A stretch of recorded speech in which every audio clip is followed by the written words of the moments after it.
주님께서 기쁘게 받으셨을 줄 믿습니다. 오늘 본문은 예수님의 기도에 관한 내용들을 담고 있습니다. 학자들은 17장에 대해서 말하기를 이 예수님의 기도에 대해서 대제사장적 기도라고 그렇게 부르기도 합니다. 세 부분으로 나눠서 이렇게 기도의 내용들이 있는데요. 1절에서 5절은 예수님 자신을 위한 기도이고요. 6절에서 19절은 제사장들을 위한 기도, 제자들을 위한 기도, 그리고 20절에서 26절은 선교 그리고 성도들을 위한 기도로 이렇게 분류할 수가 있습니다. 이 기도들의 핵심 내용은 한 가지인데요. 바로 예수님의 사랑입니다. 그리고 하나님 아버지를 향한 사랑이고 우리를 향한 사랑, 즉 이 땅에 오신 목적과 겸손이 이 기도 내용에 잘 담겨져 있습니다. 오늘은 1절에서 3절 말씀을 통해서 예수님께서 하신 기도의 내용들을 한번 보도록 하겠습니다. 1절 말씀입니다. 예수께서 이 말씀을 하시고 눈을 들어 하늘을 우러러 이르시되 아버지여 때가 이르렀사오니 아들을 영원롭게 하사 아들로 아버지를 영원롭게 하옵소서. 이 말씀이라는 것은 13절에서 16절 말씀에서 예수님께서 하신 고별 설교의 내용들입니다. 제자들의 발을 씻기시고 또 여러 가지 비유도 들으시고 주된 내용은 하나님의 사랑을 말씀하셨고 예수님이 너희를 사랑하는 것, 그리고 예수님이 너희를 사랑하듯이 너희도 제자들도 서로 사랑하고 또 가서 복음을 증거할 것에 대해서 그렇게 마지막으로 고별 설교하신 내용들입니다. 그리고는 오늘 말씀에서 이제 때가 이르렀사오니 아들을 영원롭게 하사라고 지금 기도하십니다. 예수님은 때를 따라서 움직이시는 분입니다. 때가 이르렀다는 말은 자신의 뜻이나 주변 사람들의 말과 행동에 따라서 사시고 움직이시는 분이 아니죠. 예수님의 부활과 승천의 때 그리고 구원의 때가 이제 다가왔음을 알고 이제 바로 때가 이르렀사옵니다라고 이야기합니다. 예수님께서는 때가 왔다고 하시면서 아들을 영원롭게 달라고 기도합니다. 예수님의 사랑 곧 이 땅에서 오신 목적을 이루어 달라고 기도합니다. 바로 예수님 자신이 세상 죄를 지고 가는 어린 양으로서 십자가를 지게 해달라고 하는 강구이죠. 그리하여 하나님을 향한 사랑과 구원을 받을 백성을 향한 사랑을 지금 실현하고자 합니다. 이것은 아들 예수님의 영광입니다. 군림하거나 세상의 임금, 재물이 아니라 섬김으로써 사랑으로써 예수님의 영광을 지금 드러내시게 되는 것이죠. 예수님의 영광의 궁극적인 목적이 있는데요. 1절 하반절 말씀인데요. 아들을 영원롭게 하사 아들로 아버지를 영원롭게 하옵소서. 아들을 영원롭게 하사 아들로 아버지를 영원롭게 하옵소서. 아들의 영광과 아버지의 영광이 서로 아주 중요한 연관성을 가지고 있습니다. 바로 예수님의 십자가 사랑, 섬김을 통해서 하나님의 사랑이 드러나기 때문이죠. 예수님의 십자가 사랑을 통해서 하나님의 온전한 사랑이 확증되는 것입니다. 로마서 5장 8절 말씀을 우리 한번 다 같이 읽도록 하겠습니다. 시작. 우리가 아직 죄인 되었을 때에 그리스도께서 우리를 위하여 죽으심으로 하나님께서 우리에 대한 자기의 사랑을 확증하셨느니라. 예수님께서 자신의 죽음과 영광을 연관시키는 것은 이번이 처음이 아닙니다. 대표적으로 앞서 헬라인들 몇이 예수님을 만나러 왔다는 소식을 들으신 주님은 이렇게 말씀하십니다. 요한복음 12장 23, 24절도 한번 다 같이 읽겠습니다. 시작.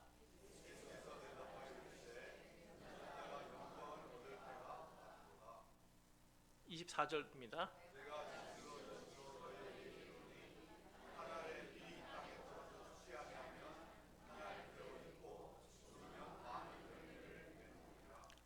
아멘. 예수님은 자신의 죽음을 통하여서 복음이 이방인에게까지 확장되어서 자신이 온 세상의 왕으로 영광을 받으실 것인데 이제 이방인들이 자신을 찾아온 것을 보시면서 때가 거의 다 이르렀다고 생각하신 것입니다. 영광을 얻을 때 한 알의 미리 땅에 떨어져 죽는 일 후에 있을 것이라 하시면서 자신의 십자가 죽음을 지금 암시하고 계십니다. 예수님의 십자가의 순종과 사랑을 통해서 예수님이 영화롭게 되시고 또 이 영광을 통해 아버지 하나님이 영화롭게 되시는 것입니다. 이러하듯 영광은 상호적인 것입니다.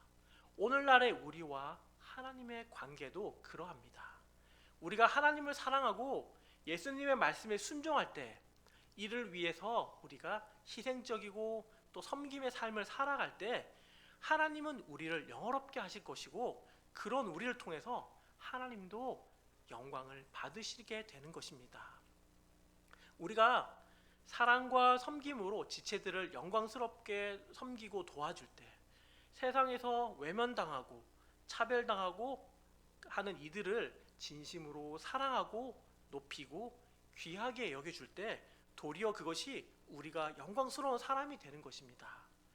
예수님은 자신이 영화롭게 되는 일, 십자가의 죽음을 2절에서 영생을 주는 일로 표현하십니다. 아버지를 영화롭게 하는 것이 무엇인지를 구체적으로 말씀해 주시죠. 2절 말씀을 읽겠습니다. 아버지께서 아들에게 주신 모든 사람에게 영생을 주게 하시려고 만민을 다스리는 권세를 주셨음이로소이다. 오늘 본문인 예수님의 기도에서 하나님께서 예수님을 보내신 목적은 아버지께서 아들에게 주신 모든 사람에게 영생을 주게 하기 위함입니다. 하나님은 예수님을 통해서 영생 구원을 받은 자들, 이 자리에 있는 또 하나님을 믿는 모든 성도들을 통해서 영광을 받으실 것입니다. 우리가 구원받은 목적은 하나님을 영화롭게 하시는 것입니다. 서유리 문답 1문과 답을 보면 인간의 제일 되는 목적은 하나님을 영화롭게 하는 것과 그를 영원토록 즐거워하는 것입니다. 피조물로서 창조주 하나님을 인정하는 것, 나의 인생의 왕자에 하나님을 모시고 사는 것이 우리의 존재의 목적이 되는 것이죠. 우리는 이것을 예배라고 부를 수 있습니다. 예배하는 사람, 하나님을 찬양하는 사람, 또 기도하는 사람, 하나님을 사랑하는 사람이 가장 영광스러운 인간의 모습이고 하나님을 영화롭게 하는 것입니다. 삶의 예배는 인간다움의 결정이고 가장 영광스러운 것입니다. 우리가 이 땅에서 사는 동안 날마다 삶 속에서 하나님을 예배하며 살아가게 될 때 하나님을 사랑하는 그 마음으로 주변의 이웃을 사랑하고 복음을 전하는 삶을 살아갈 때 우리의 이런 작은 섬김과 사랑이 하나님께 영광 돌리는 삶이 되는 것이죠. 그렇다면 영생이 무엇이기에 우리가 영생을 얻는 것이 하나님께 영광이 되고 예수님께도 영광이 되는 것일까요? 3절 말씀입니다. 다 함께 읽겠습니다. 시작.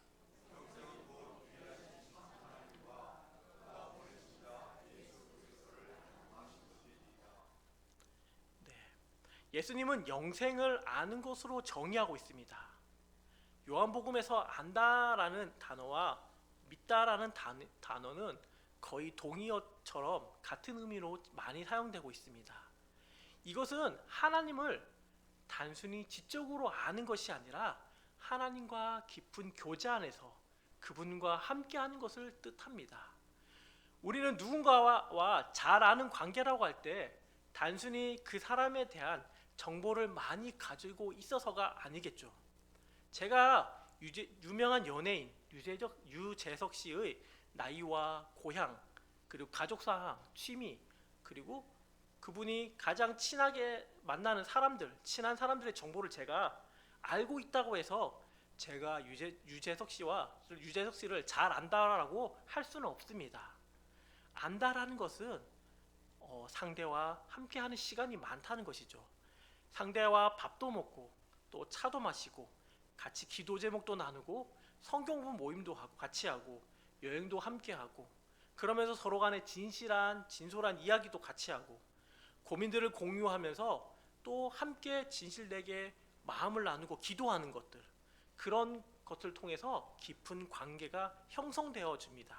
이런 관계가 형성되어졌을 때 제가 누구누구를 잘 안다 라고 말할 수 있는 게 되는 것이죠. 함께하는 시간을 많이 가질 때 그 사람에 대해서 우리는 더 많이 알아가게 됩니다. 영생도 이와 같이 아는 관계입니다. 곧 유일하신 참 하나님과 그가 보내신 예수 그리스도를 아는 것을 의미합니다.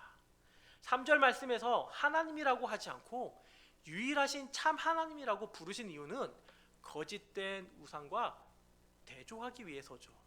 신명기 6장 4절 말씀입니다. 이스라엘아 들으라, 우리 하나님 여호와는 오직 유일하신 여호와이시니라.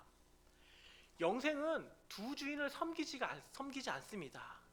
출애굽한 이스라엘 백성들이 가나안 땅으로 들어갔더니 젖과 꿀이 흐르는 그 땅에서는 여러 우상들이 있었습니다. 그곳 사람들이 풍요와 다산, 비를 내려준다고 믿었던 대표적인 우상이었던 바알과 아세라가 있었죠. 이 우상들 앞에서 이스라엘 백성들도 풍요로운 농사를 위해서는 이들을 섬겨야 한다고, 그렇게 해야 한다는 욕심과 두려움으로 이들을 동일하게 섬기게 됩니다. 마음이 나뉘어진 것입니다. 마음이 나뉜다는 것은 두 신 모두와 제대로 된 교제를 할 수 없습니다. 제대로 된 교제가 아니라 자기 이익을 위해서 어제는 우상을 숭배하고 오늘은 하나님을 예배하고 또 내일은 바알신을 섬기고 이렇게 하는 걸 통해서 이런 사람들은 영생을 얻는 것을 포기한 사람들이겠죠. 영생을 얻을 수 없는 사람들이라고 할 수 있습니다. 그럼 누가 영생을 얻는 사람일까요? 예수 그리스도를 아는 자입니다. 예수님께만 시선을 집중하고 믿고 따르는 사람입니다. 요한복음 8장 32절입니다. 진리를 알지니 진리가 너희를 자유롭게 하리라. 이 말씀처럼 예수님이 아니시면 아무도 죄에서, 사탄의 종에서, 사망에서 벗어날 수 없다고 믿는 자가 영생을 얻는 사람입니다. 오직 한 분이신 예수님만을 통해서 구원받을 수 있다고 믿는 사람이죠. 우리는 예수님이 남기신 성경 말씀을 통해서 하나님을 가장 잘 알 수 있습니다. 어떤 신비적인 경험을 혹 하였을지라도 성경을 통해서 하나님을 아는 것보다 더 나은 길, 더 옳은 길은 없습니다. 앞에서 이야기하였듯이 아는 것과 믿음은 사실상 동의어입니다. 양은 목자의 음성을 알고 따라갑니다. 목자가 아닌 타인의 음성은 알지 못하기에 그를 따르지 않습니다. 신앙은 알의 여정을 더해가는 것이죠. 성장과 성숙은 하나님의 마음을 더 깊이 있게 알아가고 그분의 뜻을 더 잘 깨닫게 되는 것입니다. 예수님처럼 사랑하고 예수님처럼 생각하고 또 하나님을 영화롭게 하는 여정입니다. 요한복음에서는 영생을 단순히 미래의 천국에서 영원히 사는 것이라고 말하지 않습니다. 그것을 뛰어넘어서 지금 이 세상에서 하나님을 알고 그분과 교제하는 것까지 포함하여 말하고 있습니다. 사랑하는 성도님들, 연애를 하셨을 때나 혹시나 자녀나 손주들에게 사랑의 편지를 쓰고 받으신 경험들이 많이 있으실 것입니다. 저도 연애 때 아내로부터 종종 편지를 받았습니다. 소소한 일상들, 그리고 함께 했던 추억들, 그리고 저를 사랑하고 아끼는 마음들을 편지에 빼곡히 적어서 주곤 하였습니다. 편지를 받으면 어떻죠? 편지의 내용들을 통해서 상대가 나를 얼마나 사랑하는지, 생각하고 있는지, 아끼는지, 그렇게 기도해 주는지를 알 수 있어서 감동이 됩니다. 성경은 하나님께서 우리에게 주시는 사랑의 마음을 적어 놓은 그런 연애 편지와 같습니다. 우리를 향한 사랑이 아주 자세히 적혀 있어서 감동을 넘어 감격의 눈물을 흘리게 됩니다. 또 연애할 때 어떻죠? 사랑하는 사람에게 받은 편지는 주머니에 또 가방에 넣어서 시간이 날 때마다 꺼내서 보고 또 보고 해서 닳아서 없어질 정도입니다. 성도님들, 하나님을 사랑하십니까? 하나님과 깊은 연애 중이십니까? 우리는 성경을 봄으로써 하나님의 우리를 향한 깊은 사랑을 깨닫게 됩니다. 하나님께서는 우리를 창조하여 영원한 사귐을 하고자 하셨습니다. 우리가 죄를 범하였을 때 그때 그냥 내버려 두지 않으시고 자신의 독생자 예수 그리스도를 이 땅에 보내시어 우리를 구원하여 주신 분이십니다. 그리고 다시 지금 영원한 사귐, 영적인 교제를 원하시면서 서로 알아가는 것을 기뻐하십니다. 호세아 선지자는 북이스라엘이 하나님을 향한 믿음이 있는지 없는지를 말할 때 하나님을 안다 모른다라고 그렇게 표현하여서 사용합니다. 하나님을 아는 지식은 이스라엘의 영적인 어떤 상태에 대한 기준이자 잣대였습니다. 그들이 하나님을 아는지 모르는지는 그것이 바로 이스라엘이란 나라의 영적 상태를 점검할 수 있는 바로미터가 된 것입니다. 하나님을 아는 지식이 있으면 이스라엘은 하나님과 관계가 바른 것이고, 하나님을 아는 지식이 없으면 이스라엘과 하나님과 관계는 무너지고 그들은 영적으로 부패한 상태가 된 것입니다. 호세아서 6장 1절에서 3절 말씀입니다. 우리 한 절씩 읽도록 하겠습니다. 제가 먼저 읽겠습니다. 오라 우리가 여호와께로 돌아가자. 여호와께서 우리를 찢으셨으나 도로 낮게 하실 것이요 우리를 치셨으나 싸매어 주실 것임이라.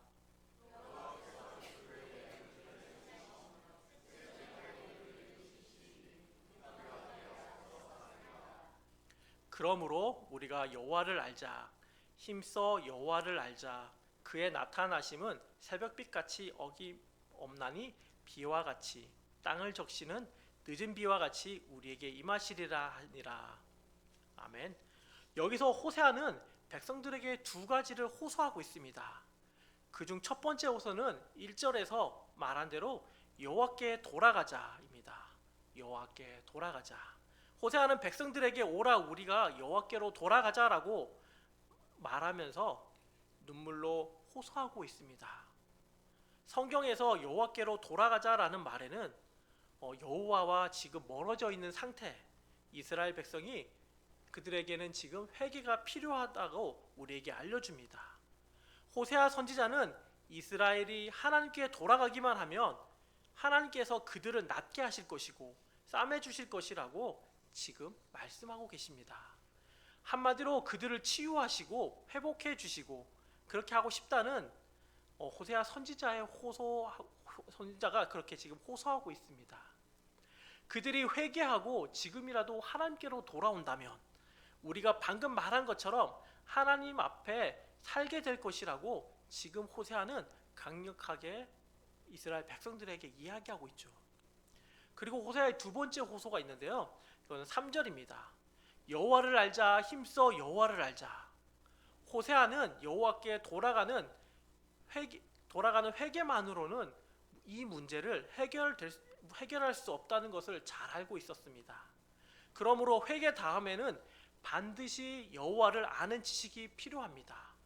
회개하여 깨끗해진 마음에, 비워진 마음에 하나님의 지식으로, 하나님의 은혜로 채워야 하는 것입니다.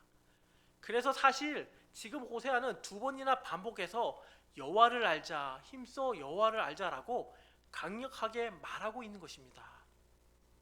회개하고 돌아오는 것은 너무나 중요합니다.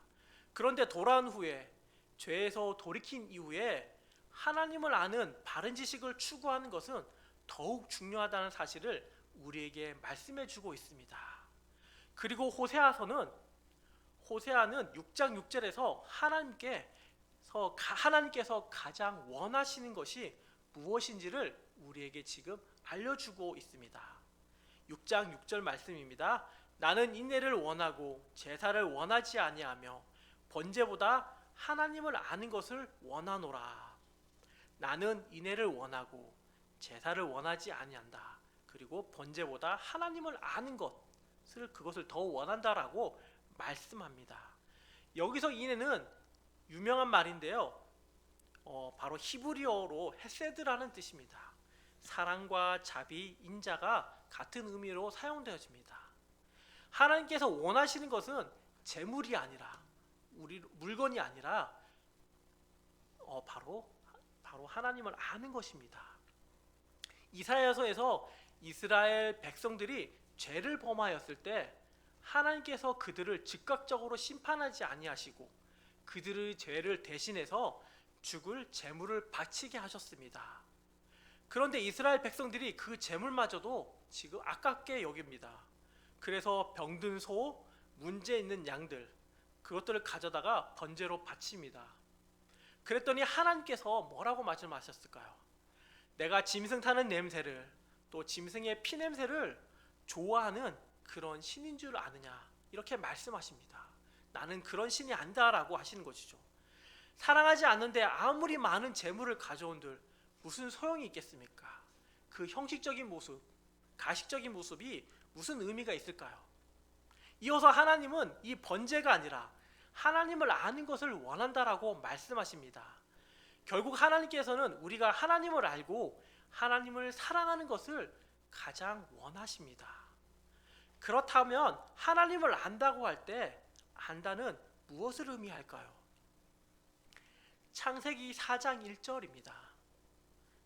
아담이 그의 아내 하와와 동침하매 하와가 임신하여 가인을 낳고 이르되 내가 여호와로 말미암아 득남하였다 하니라. 여기서 아담이 그의 아내 하와와 동침하매로 나와 있는데 그 원어를 뜻을 보면 알다라는 의미로 사용되어집니다. 부부가 하나 되는 것, 친밀한 것, 그래서 서로 깊이 있는 관계 속에서 안다라고 우리는 해석할 수 있어요. 매우 밀접하게 연합한다는 의미가 바로 이 안다라는 의미입니다. 하나님을 안다는 것은 단순히 머리로 지식으로 아는 것이 아니라 하나님을 사랑하고 하나님과 교제하는 것입니다.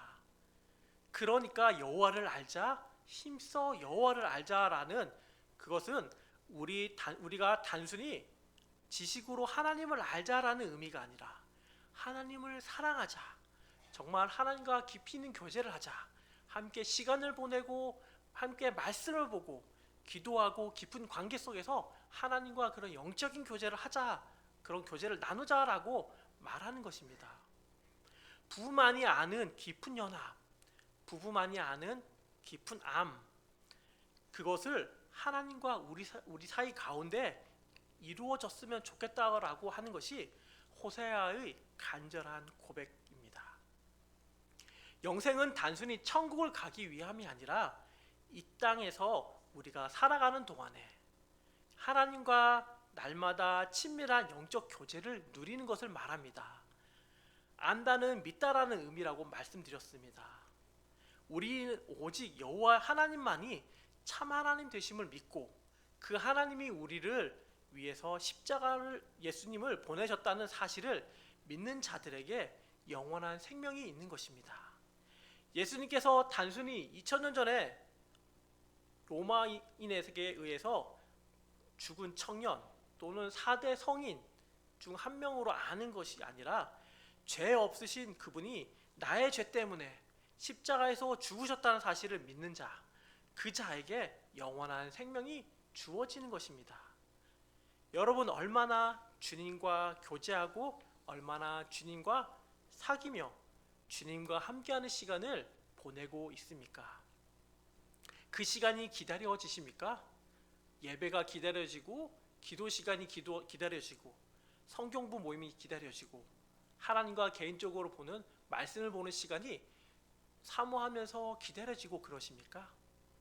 영생은 마태복음, 마가복음, 누가복음에서는 하나님 나라에 해당하는 말입니다. 예수 그리스도를 믿는다는 것, 그것은 하나님 나라, 천국 백성이 된다는 것이죠. 그리고 영원한 생명, 영생을 갖게 된다는 것입니다. 사도 바울은 주로 이 표현을 가리켜서 구원을 받았다라고 표현합니다. 그러니까 우리가 하나님 나라의 백성이 되는 것, 영생을 얻는 것, 구원받는 것은 다 같은 의미라고 볼 수 있습니다. 그렇기 때문에 요한복음에서 말한 영생은 우리가 죽어서 미래의 영원한 그 천국에 사는 것을 포함할 뿐 아니라 그것만이 아니라 지금 이 땅에서의 이미 임한 하나님 나라를 누리면서 사는 것입니다. 바로 하나님과 영적인 친밀한 교제를 날마다 누리면서 살아가는 것이죠. 그 하나님 나라의 왕 되신 주님의 통치와 다스림을 받으면서 주님이 주시는 세상이 결코 줄 수 없는 위로와 소망, 평강을 누리면서 살아가는 삶, 그런 삶이 바로 진짜 영생이며 천국 백성다운 삶이며 구원받은 자의 삶의 특징이 되는 것이죠. 사랑하는 성도님들, 하나님 나라의 백성으로서 이 땅을 살아가기를 간절히 소망합니다. 날마다 하나님을 알아가는 은혜와 기쁨이 우리 모두에게 가득하기를 기도합니다.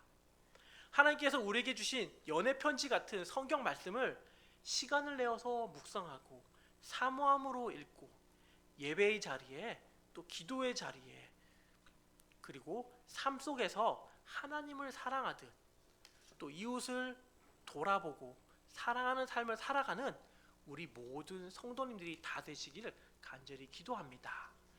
우리 모두가 위대하신 하나님을 알기를 애쓰고 또 애쓰고 그렇게 사모하는 모든 성도님들이 다 되시길 이 시간 간절히 축원합니다.